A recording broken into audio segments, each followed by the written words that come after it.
There are so many learning opportunities to glean from this story, and the fact that it just keeps on going.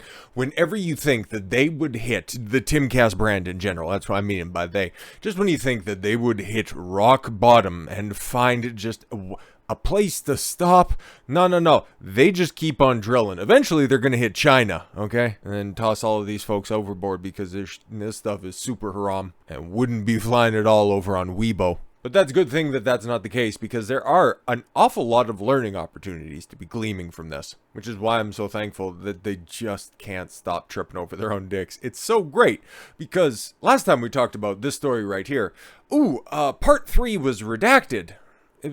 It's so strange, right? It was redacted, then the little editor's note that was put on there, it's like, oh, due to certain concerns, we got to get rid of it and whatever. So I was just thinking, why would you need to do that? Why would you need to do that, but then leave the other two up? It's very interesting, given the fact, it's like, okay, a lot of people have opined on this stuff. A lot of people who are a lot more connected in the journalism industry, and listened to a couple of them, and they were just thinking, oh yeah, that third part was super inflammatory, okay, where they were going in and saying, there are people in this world who will destroy you for fame, cash, or chaos. Oh, hi, Eliza. Sometimes some people seek your destruction because they think you deserve it. Other times, the hate is fueled by ignorance.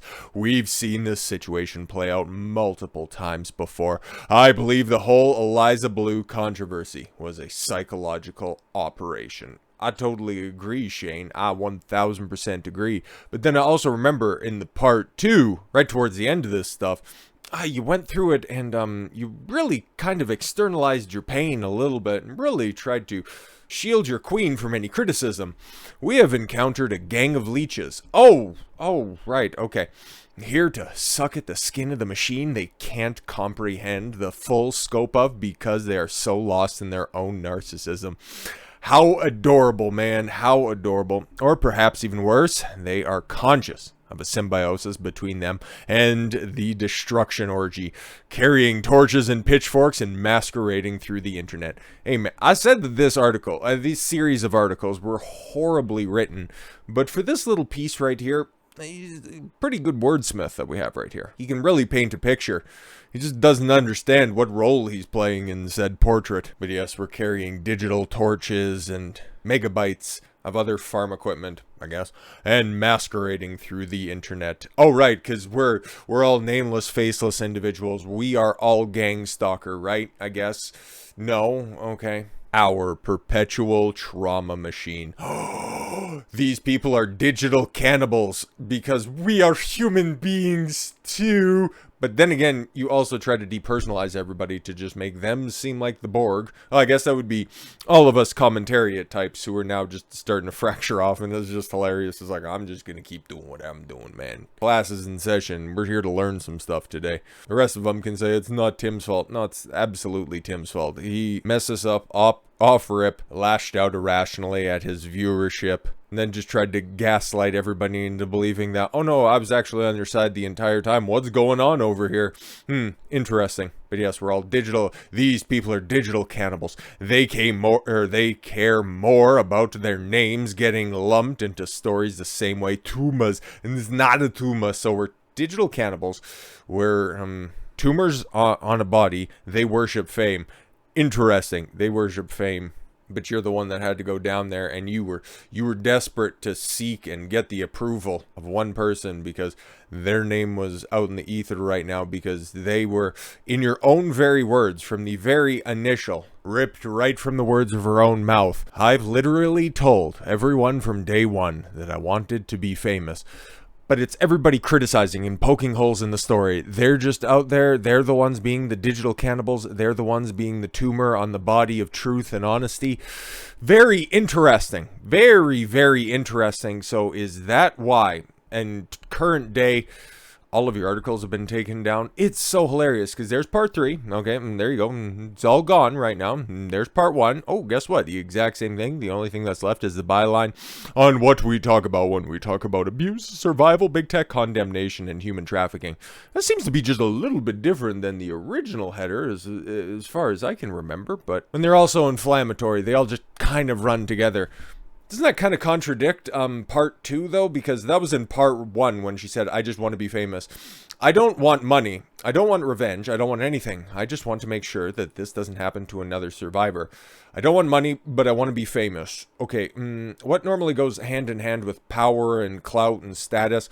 Oh, okay, it's normally the score up on the scoreboard. Yes, money isn't anything, or money isn't everything, sorry, but it is a good indication if you're doing a good job or not. But now, all 3 pieces of his 3-part series are all gone. They're all done. Your magnum opus has been ripped from the hands of society. Started with this 3rd piece, right? You know, how to survive a psyop and a puff piece. Looked awfully inflammatory, right? Because you were making some very strange accusations. It started with that ShadowBox description that was tweeted out by the official Timcast news account. Let's not forget. That got deleted. And then part 3 got retracted. And then to wake up today and then realize that part 1 and part 2 are also gone. Holy. But then something else that's very, very interesting also pops up right here as well. Due to the fact that the Gonzo Journalism style of this series was misperceived by readers. The series in its entirety has been removed. We apologize for any inconvenience. Hey, listen, viewer, reader, whatever you are, somebody who's getting this information secondhand, because clearly, according to the Timcast people, you are too stupid to understand the brilliant journalism that we were trying to do over here. We called it Gonzo Journalism, but you plebs with your 80 IQ, your mouth-breathing waves, you couldn't possibly comprehend our big-brained interpretation of the facts. Listen, we were trying to do something special right here with the way that we presented this very honest, very telling story. Something that Shane Cashman says, they are rejoicing that my career is over for even writing this. It's almost like this guy knew that there was a shot clock running at the same time. I'd be able to put this up, but eventually it's going to be taken down because it's just so goddamn defamatory. Overwriting this, they spam the comments. You can link most of them in a few accounts. It's mind-numbing looking through it all, but I'm curious which ones are real and which ones are manufactured. If the death of my career looks like me standing up for a woman who I believe to be a survivor of sex trafficking, who's endured years of abuse. Interesting. Are we talking about the same stuff? Because you're bringing up Gangstalker and all that. Because, yeah, her story says that it's years long. It's like, okay, whatever. It really doesn't much matter. At the root of all this stuff was her censoring different platforms on the internet, and somebody who champions censorship so bad and all that stuff, which is a laudable cause. Only if it's equally applied. But I gave props for congruency for the quartering yesterday for the during the video that I did on the Sydney Watson, Blaze, Elijah Schaefer situation. And it's like, Jeremy doesn't want to touch that story. And I think that the way that he addressed it, I got some problems with some of the wording that's on there, because, yeah, I think a lot of this could be solved by understanding the reality that the integrated workplace, men and women working together, is kind of a big disaster. It's a failed experiment, and it's about time that we start to realize that there are things that men and women do incredibly well and do better than one another. Men, way better at doing things with their hands, the tangible acts, the dirty acts, the disgusting acts. There's a reason all of the dangerous jobs overwhelmingly are performed by men. But women unapologetically terrific at dealing with people. But when those two worlds meet, there's a significant problem. And that's what we're seeing right here. The death of my career looks like me standing up for a woman. That's a problem, man. You shouldn't be white knighting so hard that you're willing to just throw it all away. Standing up for a woman? Yo, man. Theoretically, there's nothing wrong with that, but you should be standing up for your principles. Not just for one woman. You should be standing up because those principles reflect who you are as an individual, because you respect yourself. If you see something bad happen to somebody outside, you see a beating that's happening outside, and you have the ability to go outside and stop it, shouldn't matter if it's a man, a woman, a child, an adult, an elderly person. That's who you are as an individual. You're going to be down regardless, because that's who you are. And what we're seeing right here from Shane Cashman, he's a simp. He's 100% a simp. And Tim, hey man, he might not have directly called for this series to be taken down. I kind of think he did. That's at least my theory, because he knows Like, he's a smart businessman. Tim's an incredibly sharp businessman, a terrific news aggregator, and definitely knows how to cultivate an audience. Outside of that, though, I don't give him much leeway. I think he's kind of shit when it comes to a bunch of other things as well, especially when it comes to being congruent with his actions as opposed to his words. And especially off the back of the old Twitter thread right there, where I realized last night that there is a radical misalignment between my values and many of the largest culture warriors. See, Tim, once again, putting himself up on the pedestal. I am so smart, you are all so dumb. I am right, you are wrong. That's what he's doing, or at least his organization, which bears his name, so he does have some responsibility to this. If we're gonna keep it a buck, like, you can't control the actions of everything that everybody does, but if it bears your namesake, you have some responsibility. And the fact that you put that up there saying that, oh, you guys just don't understand gonzo journalism, thinking that our high concept is far too much for you idiots to understand. We have an important message and everybody took it wrong. I thought you were writing like a multi-part article. I thought this was something that was already in the can. But then when part 3 came out and it was just all about me him spurging out about the response to all this stuff, there's only been one side of this argument that's consistently brought up PSYOP, has brought up some sort of an orchestrated campaign to run cover for an individual. I'd say mission accomplished. But if you guys have been watching along with me as I've been, wandering through this just insane story, I know I've pointed out gonzo journalism a couple of times before. Normally I've just heard it associated with Hunter S. Thompson. Okay, so to see that they're trying to use that as cover, it's like, well, let's just get down to the root of this. Let's see what exactly is gonzo journalism by the definition. So what is gonzo journalism? Gonzo journalism is a style of journalism that features the author as its protagonist. So you're telling a story. Okay, understandable. And it's like, yeah, that makes sense because it was the highest profile applicator was Hunter S. Thompson, and a couple of other people have used it successfully. For me, it seems it takes a unique individual in order to present the facts in this sort of way. You have to have a good storyteller. You can't just have some sympathetic figure in this situation that just ends up painting anybody who's reading it as the antagonist. You can't really do it that way. Okay, simultaneously experiencing and reporting on a story from a first-person point of view. That's interesting. So is he just trying to Forrest Gump himself into those human trafficking situations? Is that what we're supposed to glean from that? Because that's interesting. The writer becomes part of the story, portrays events through their own experience, which offers readers their version of the truth. Their version of the truth. Okay, so can you even call this journalism? Or is this kind of like how you have a Hollywood adaptation about a story and then it's based on true events? Is that what we can glean from this? Gonzo journalism stories are often presented through the lens of social and self-critique. Oh, there was no self-critique in this situation. It was everybody else's fault except for mine, and usually contain little rewriting or editing. Okay, so it's just lazy people. It's like, I walked here, we walked to other side of farm, we had good talk. She wanted to touch me where it tingles. I let her. I said, oh my god, I have wife and kids. She's like, oh, your pants are already off, so who cares? In gonzo journalism, the personality of the piece and its subjective truths. This is storytelling. Don't call it journalism. Call it storytelling. This is like when somebody says, oh, you're disseminating misinformation. They're just too bitch to call you a liar. I think for the first time in a long time, Jordan Peterson had a pretty base take when it came to, just saying that exact same thing about misinformation.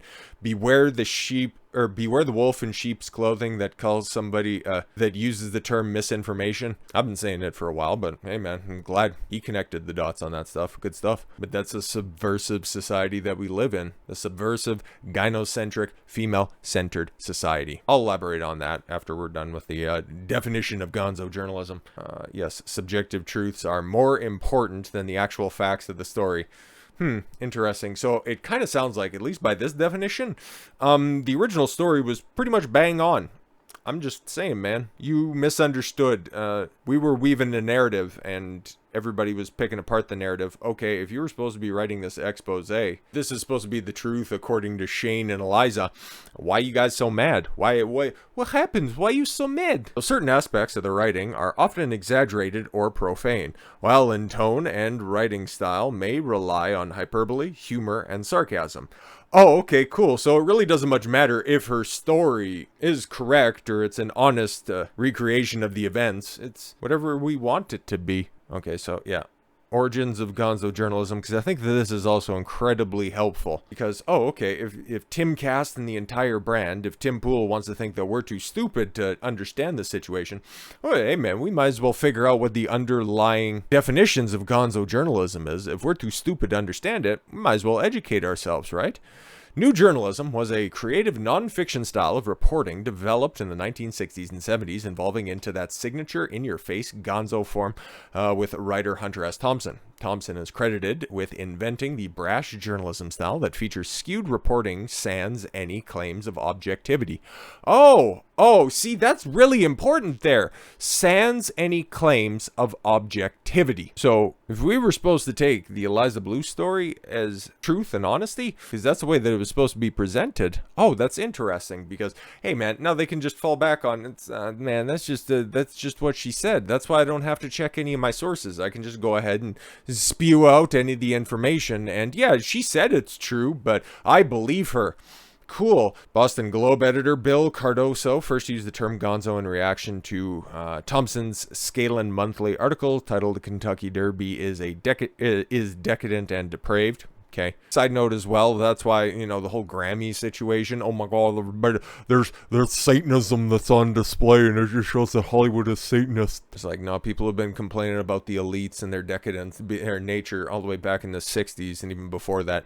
I made reference to the Satanic Panic in the 1980s, and I also said that the music was much better when they were complaining about it then, so it's nothing new, man, like, come on. In the article, Thompson gets caught up in the Kentucky Derby society scene, then tells all sparing nary a lascivious or debaucherous detail. Cardoso claimed the term gonzo was South Boston Irish slang to refer to the last one standing after drinking all night. He's gonzo. Though it is claimed that Thompson's literary executor said that the term came from James Booker's 1960 song of the same name. And now it's going to be forever tied to that failed Timcast piece. Shane Cashman, he tried to do the whole, gonzo journalism thing.